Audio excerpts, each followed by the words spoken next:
насыбайдын О. зыяны бар, ал тоок немелеринен жасалып болбогон эмелерден анан оозуңа саласың, кайра түкүрөсүң. Вообще зыяны көп ал. Насыбайдын зыяны барбы? Бар эже бар. Кошулам буга. Конечно. Это да, конечно.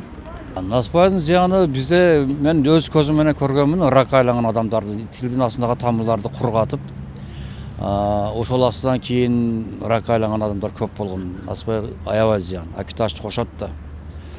Насыбайдын ооба зыяны бар.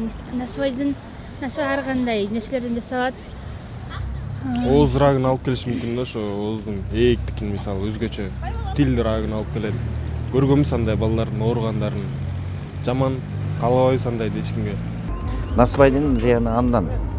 Эгерде насыбайдын зыяны бул жүрөккө.